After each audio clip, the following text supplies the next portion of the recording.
Thanks to everyone who have subscribed. If you have not, please do. And thanks for coming out here. I really appreciate you. Endsars. Governor Yahaya Bello revealed the sponsors of Endsars protest. Hello everyone, how are you doing today? We really appreciate the fact that you are there and you're here to listen to our news again. Thank you. We appreciate you.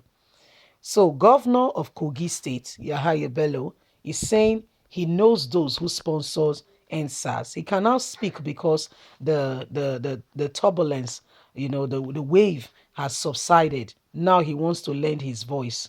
You are a disgrace, Governor Bello, a big disgrace. You think we don't know how you looted your election and how you are. You know this man. If he's a man of character, why would the United States, among all the governors in Nigeria, give him visa ban? As is, he cannot travel to the US. As you are seeing him there, he's saying he knows the sponsors of Endsars. Nobody sponsored Endsars. Nobody.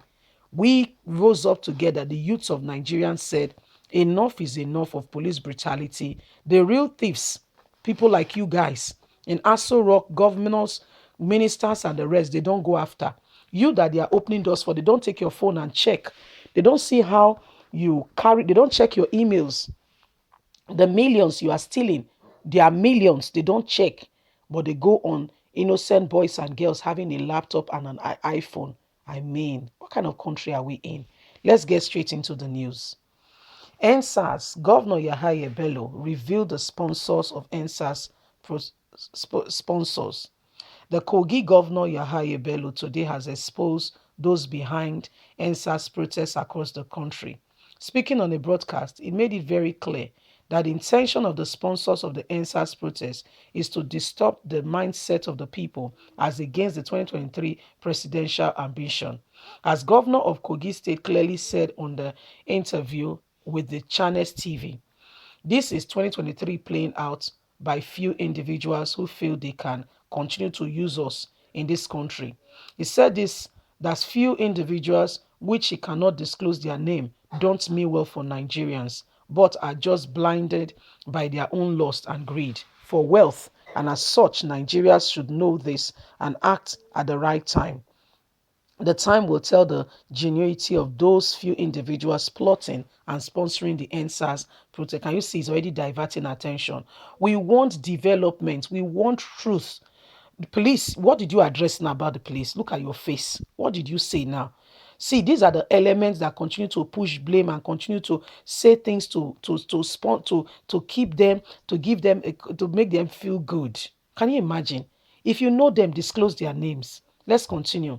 He also said, dear Nigerians, let me tell you, what is happening today is this so-called Endsars is politically motivated. Whether anyone says it or not, I am saying it once again that you can quote me anywhere, any day, and I will prove it to you. Prove it. He also added that the demands of the protesters have been met by the federal government, and still the protests are still on the streets, causing mayhem and havoc across the states of the country. He said that the motive behind the Endsars protest was genuine at first, but now it's politically manipulated. He urged Nigerians to not to be gullible to political interests that will jeopardize the peace of the country. Now that you see what has happened, I hope Nigerian youth would have learned a serious lesson. That is what he's saying. Where they are going to people's houses, catching the vulnerable, and you guys are, the Holy Book says there is an evil I have seen upon the earth, that kings are walking on the barefoot on the ground. Why wicked people, okay? Why the servants are now the ones on horseback? People who have no dealings, who should never be government in Nigeria.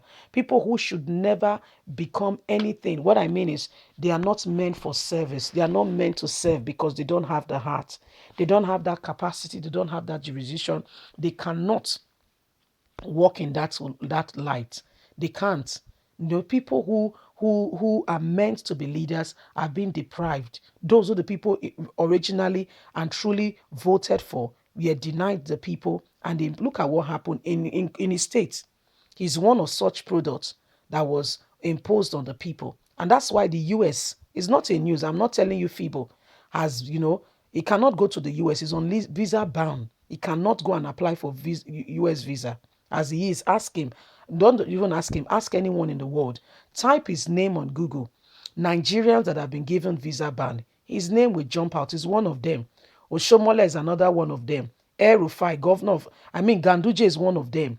These are people who look, they see black and they tell you it's white in this country. Ashiwaju Bola Tinubu is one of them. He can't travel to the US. He can't. He can't. So this wicked set of people want to continue to allow Nigeria to live in abject poverty, to allow Nigeria to be in great dilemma. This is the kind of people we have. These are the kind of people. Wickedness at the peak. Wickedness at the peak. But this will have to stop. It will have to stop by you and I lending our voices and saying enough is enough. We have a voice, we are a people, and we are standing up to right, to truth and integrity.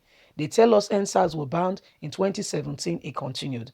Endsars was banned in 2018, it continued. Endsars was banned, SARS was banned in 2019, it continued. This is 2020. 2020, fear God. Fear God. Let's be honest. For once, let's be honest. Let's stop lying. Let's stop deceiving ourselves and let's stop telling ourselves lies. It has continued needlessly, and we have to rise up to the truth that this evil has got to stop. you know. So, Nigerians, it is time for us to speak up. It is time for us to really stand up as one voice, as one people, and say enough is enough. Nigeria must advance. I know there are some wicked elements who want only their will because they are benefiting from the system. Honestly, this is how they make their money. They personally, a single man have an oil block in Nigeria, a single person, and you want that person to give it up. Greed goes with this very strong. It grips them. They don't want the greed. They don't want to let it go. When it comes on them, they don't want to let it go. So this is what happened needlessly in our country. How the poor are the receiving end and the government smile and continue to sap and to suck from the need from the public. How do we continue like this as a people? But guess what? We will continue to speak up. We will not allow ourselves to be intimidated or afflicted by this set of people. We will not allow them to intimidate us in any way, form, or kind because we have a voice. We are a voice, we are a people, and we have to be listened to. Anyway, guys, leave us a comment. God bless you. What do you think? Have a lovely day. Bye for now.